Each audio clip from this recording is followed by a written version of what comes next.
Hey, welcome to another episode of Relatively Damaged Live. My name is Angela, and this is... Kat! The live shows are currently streamed on Mondays to Twitch, YouTube, and Facebook. Remember to follow or subscribe and share with your friends.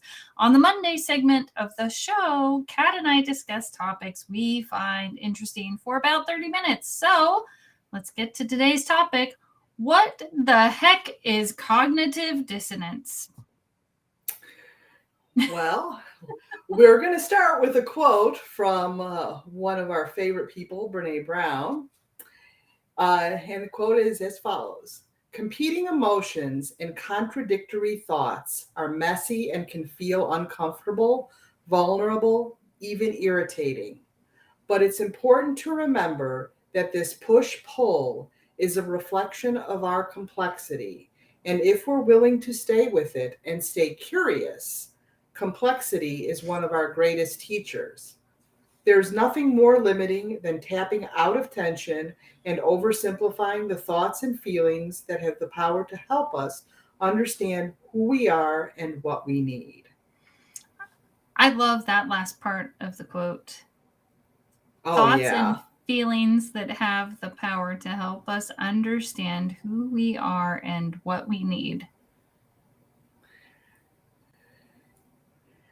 Isn't it interesting that that so many times it's that uncomfortable, like looking forward to a holiday get together, but not looking forward to it at the same time because there might be conflict.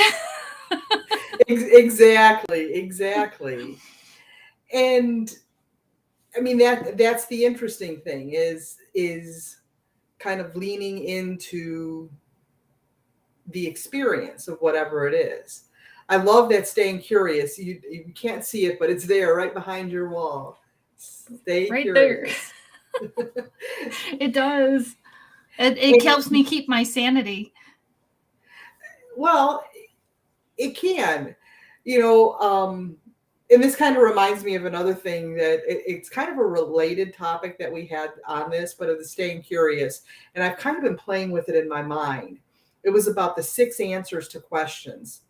And here we're oversimplifying things.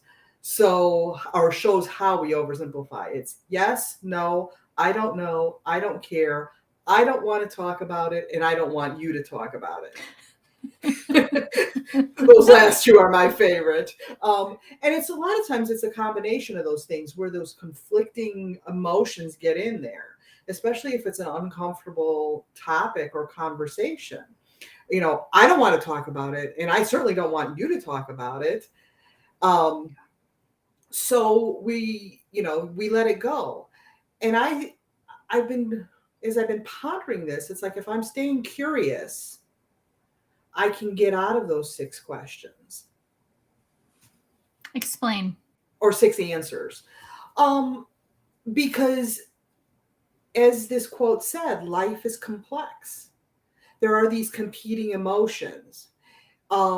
Usually those quick answers to questions, especially of a complex nature, are because of that fear, that uncomfortableness, that irritation, that we're feeling. And it's just like, I want to feel better.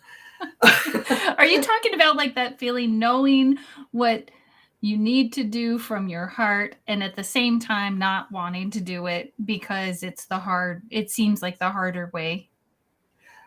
Yeah, because or you really have to think about what is it that I want from this situation? What is the outcome that I want? What is the place I want to come from? Mm-hmm. Do I want to come from a place of defensiveness and divisiveness? Or do I want to be loving and kind? And so sometimes that loving, kind path, it seems all nice and, roses and happiness, but sometimes that's really the harder path. Yeah.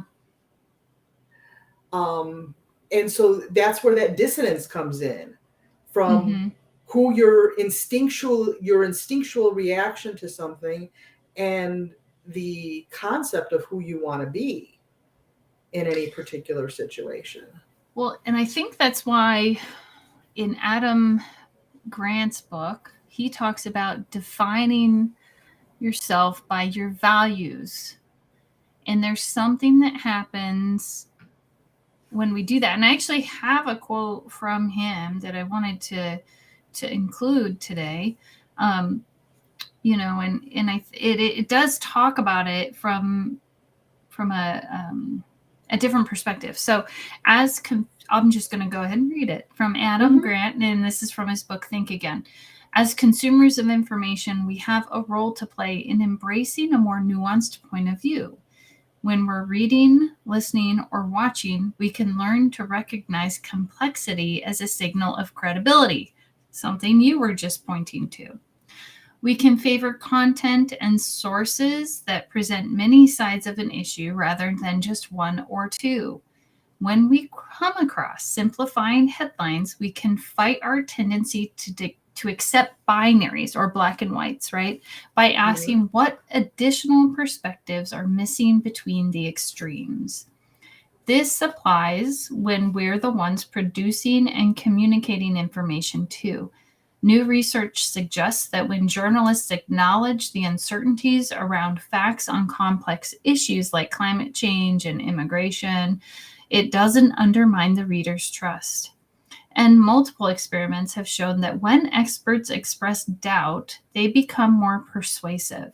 When someone knowledgeable admits uncertainty, it surprises people, and they end up paying more attention to the substance of the argument.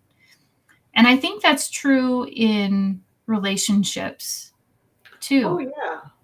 I don't have the answer always. And sometimes, even when I think I do, it's not.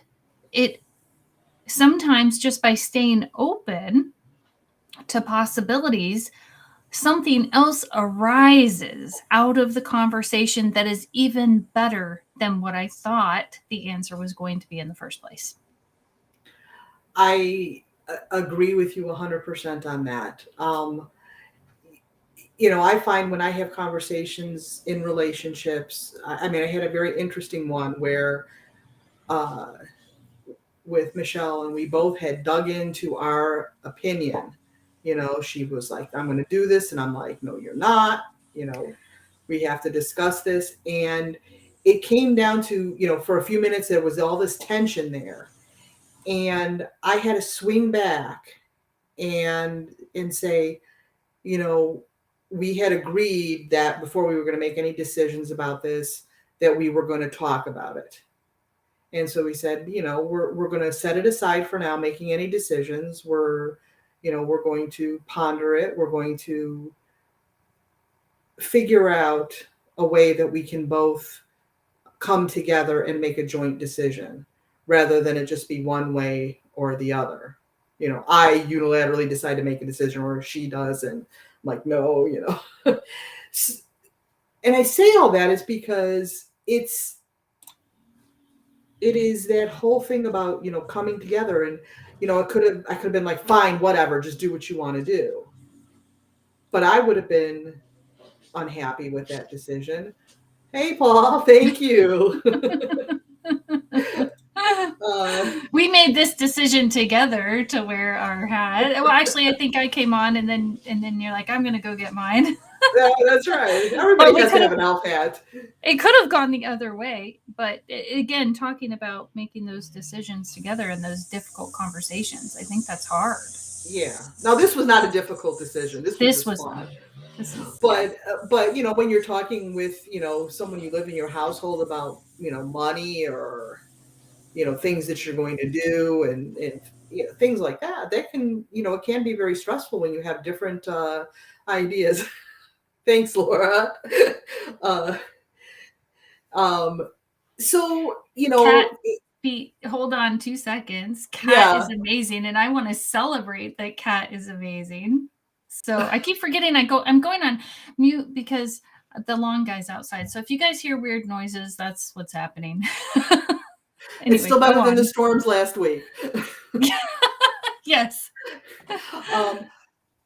So, either you can lean into that cognitive dissonance, go into the 6 answers to get out of it quickly, get out of that uncomfortable situation, or you can, again, like I said, just lean into it and kind of Yeah, no. accept that dissonance and play with it in your head. Stay curious. What is it that I'm feeling? What is it that I'm thinking? What is it that concerns me? Why do I feel that knot in the pit of my stomach when discussing this? Yeah. And just even you talking about that is reminding me of the meditation we did this morning with the Tonglen version, which is where, we bring in those uncomfortable feelings and we transform them and send back out love. And it's sometimes I think I have to work on doing that just for myself. Like I can't even do it for other people when I'm sitting in a moment of cognitive dissonance. It's like that uncomfortable feeling of having these two competing, seemingly opposite ideas at the same time. I love and hate someone, right? Like, like that's really hard. And it's really, really uncomfortable to sit, to find peace and understanding from those uncomfortable feelings. And how I do that. And here comes the lawn guy again. See, right now I'm having cognitive dissonance, guys. This is what my face looks like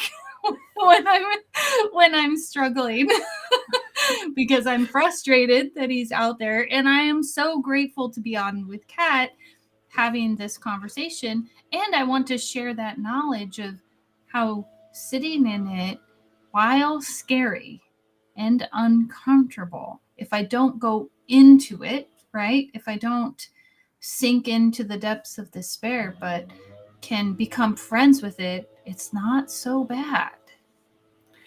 Exactly. I'm thinking of, look at all these complex, and I don't want to get into politics or anything like that, but think of all the complex issues that we face in our society. And people seem to be on one side or the other. There seems to be no curiosity, no interest in hearing what the other person has to say or the other side has to say. And so we can become entrenched in these issues. And really loud. Angela had to mute there for a second. So it becomes, we're really entrenched in those issues, and then it just permeates the whole of society. So depending on where we are, one or the other, and we almost look as on people who disagree with us as the enemy. And really, all these issues are extremely complex.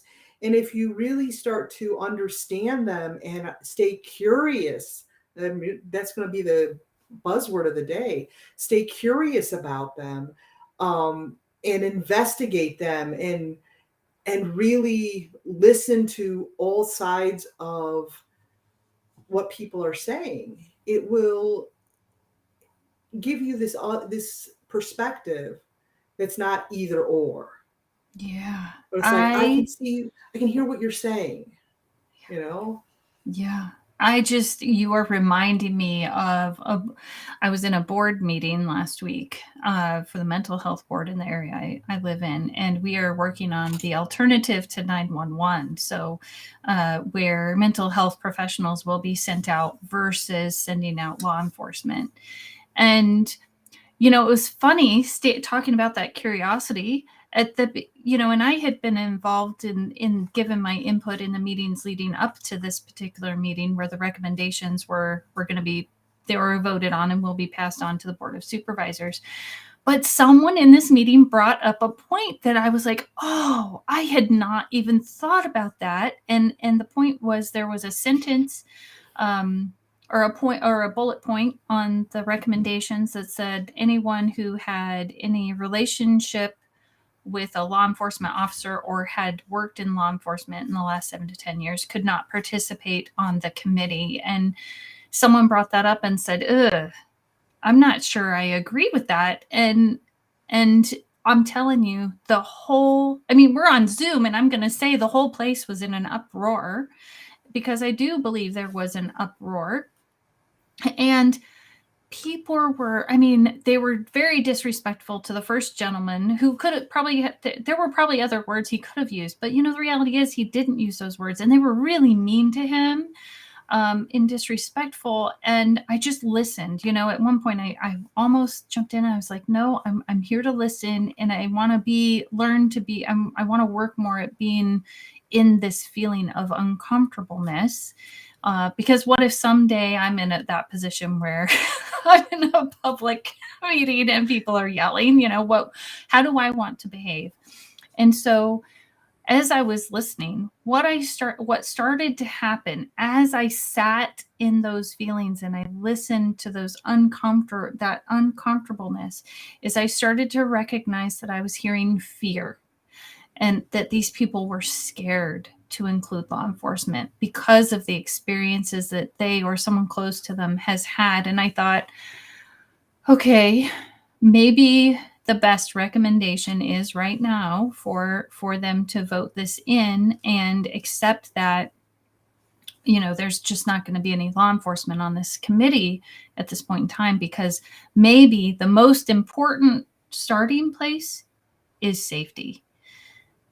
And if there's a place for them to voice their concerns and they can have safety, then maybe, because there's going to be crossover. I know there's going to be crossover, and I'm sad to know that there will be crossover. I think the hope is that there won't be, but at the end of the day, I think that humans are just unpredictable, and interesting things happen when people are scared or under the influence or struggling with a mental health emergency, or it's so complex. And at first I wanted to say, hey, this is so complex, we might want that information. And then I realized they can't even hear me right now. And that's not even helpful. Let's give them a voice. Because I'm part of that group actually that would prefer the wellness crisis calls. So let's have a voice.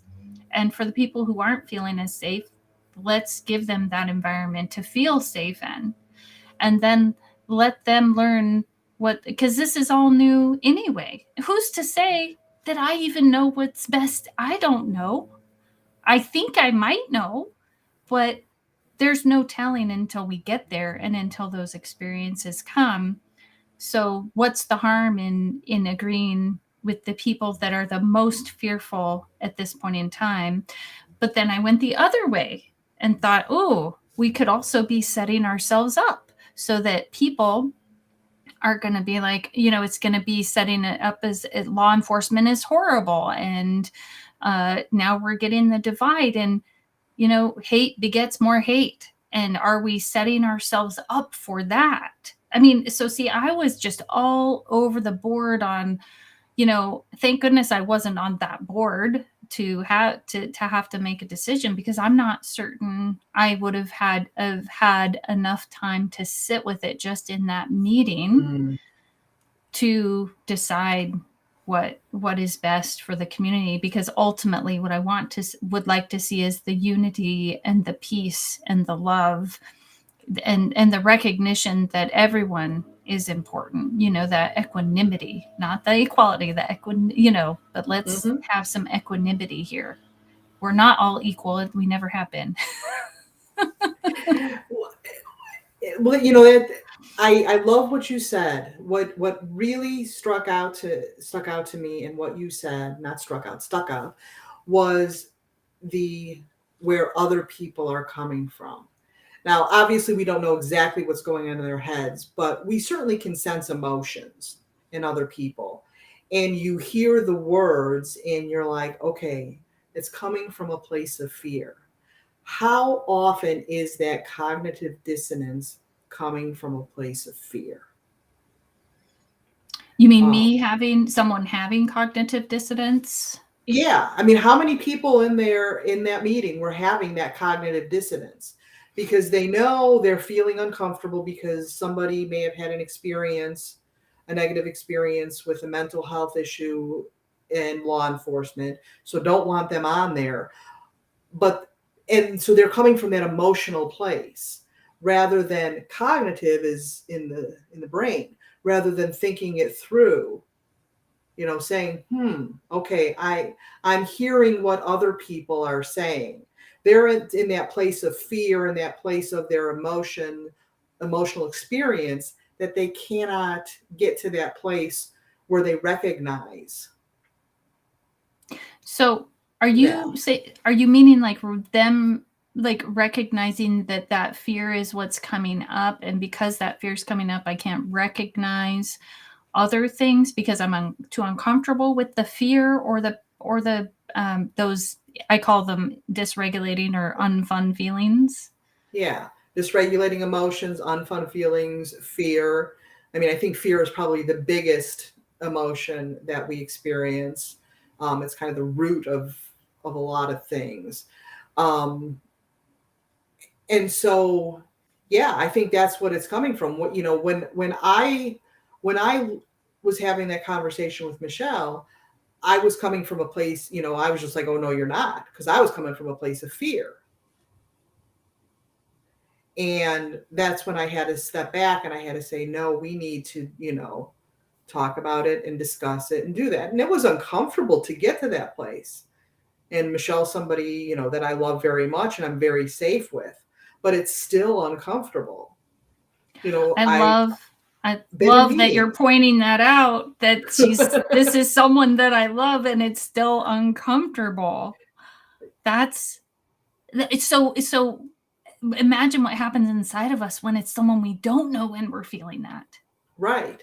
So you're in this big meeting, or you might be in a meeting that people, maybe a church group or some other kind of social group, and you're feeling these feelings, or you're sensing that somebody else is feeling that. And how do you come together and do that? And again, you can only control yourself. Am I having cognitive dissonance? You might recognize that somebody else is, but like you said, sitting in and relaxing and saying, okay, this is a group thing. We have to listen to the group. And it's not about me and what I want and what I think is best. It's about what can we come to as a group.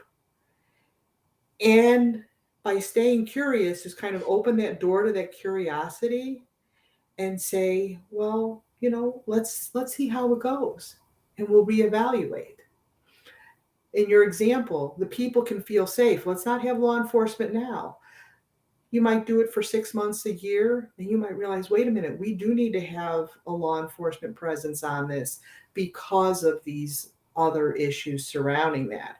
And if we bring them in, we can get that point of view and incorporate that. I don't know if that's the answer, but that's the whole thing, is even if you're not at a place where you can make a decision because you're having that cognitive dissonance, as a group, if you as an individual can do that, you have influence in the group. Yeah. Okay. Let's stay curious.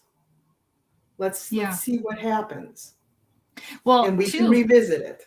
Right. And then there's things that I hadn't even thought of. I want to give a shout out to Jan too, because he said hello. So hi, Jan. Thanks for being here. Jan. Is that when, like, after the meeting, there were things I hadn't even thought of. They could ask law enforcement to come make a presentation to their committee or commission or whatever I can't remember what it was going to be called. They could also, at the public meetings, law enforcement could show up and give input so that, or people that work on law enforcement. So even if they don't have them on the committee, they're still not cut out of the process, which was not even something I had thought of when I was in the meeting, that, oh, wait, there's still an avenue for them to voice their opinion. And I thought that was really important. And there's the thing, and that's why a lot of these complex issues almost have to stay open-ended. You can make a decision. You can say, okay, we're going to move forward in this direction. But that is not necessarily the end of it. There has to be an evaluation period. Does it work right? We have to look and see, be it in your life at home, be it in your intimate groups, be it in a governmental kind of group that you're participating in. The whole point is to stay open to the process, to stay open to the understanding that you gain. Because we come in with a certain understanding, but like you said, I mean, I've done that too, where I leave a meeting or whatever, and I'm like, oh my God, I didn't even think of this. Yeah. And then it's because the thought process, you're in a meeting for an hour or so, and you might not have had the chance to think that all through. Yeah. And also, I think when those emotions become flooded, right? And I think we all get flooded, especially in difficult conversations. Oh yeah. And in board meetings, you can't walk away from the public. It's not respect. And you can't even say, I need a few minutes. I mean, I don't know. I haven't tried it. Maybe you can say, can we have just a few minutes, or can we slow this down just a little bit? That might have been helpful too, because it just, it got to the point where, I mean, there was a tremendous amount of cussing and anger and one after another, and people unmuting. It was tough, which, and I don't think I was the only one who got a little bit flooded with what was happening, but allowing room for that messiness of the process, that I think, while at least for me, I'm talking about this board meeting, but the same thing happens inside of me. And I've got to allow room for that messiness, and that, so that I can find that peace, so that then I can work it out, but that's so hard. Right. And, I'm thinking of this in terms of the holidays coming up. I was watching the news this morning, and they said two of the things that cause arguments at the holidays. The first one is alcohol, and the second one is politics. So, it's interesting. So, here, the difference is, in all the examples that we talked about, we're coming together to try and have a certain outcome. I'm going to go into the holidays saying my outcome is to go and enjoy and spend time with my family, who, now, we have not all been together for 2 years. It was 2 years ago Christmas. I'm looking forward to seeing my family. And just enjoying the holidays. And so, I think I'm going to go in and say, I'm going to steer away from politics. Luckily, we're not drinkers, so that's not going to be an issue for us. But to stay away from politics, and just to say, what are we going to, how are we going to enjoy each other's company, and just be together and love each other? Because at the end of the day, isn't that what it's about? Yeah. And I'm thinking back to Thanksgiving. I had decided for that day I was just going to be surprised and curious and happy with whatever showed up. Like, even in my mind, that the old tapes would play, as some people say. What are people going to say later? What, the old iTunes started? I have no idea. The young kids. But, and I'd be like, wait, no, I decided I'm going to be pleasantly surprised with whatever happens to show up. And there were some very interesting things that showed up for me. And it still was a beautiful day. regardless. So I think maybe that can be our little tip. We don't usually leave tips today, but I was curious has gone consistently throughout this conversation. So shall we leave a tip? Stay curious. Stay curious. That's the tip for today. Okay, guys, it's been 30 minutes. There's also a Relatively Damaged podcast where I interview guests, amazing guests, not just guests, amazing guests who have overcome some sort of struggle in their lives and how they found hope and healing. You can find that podcast on Spotify, Apple, and pretty much anywhere you listen to podcasts. I'm Angela. And I'm Kat. And we'll see you next week. Wrong way.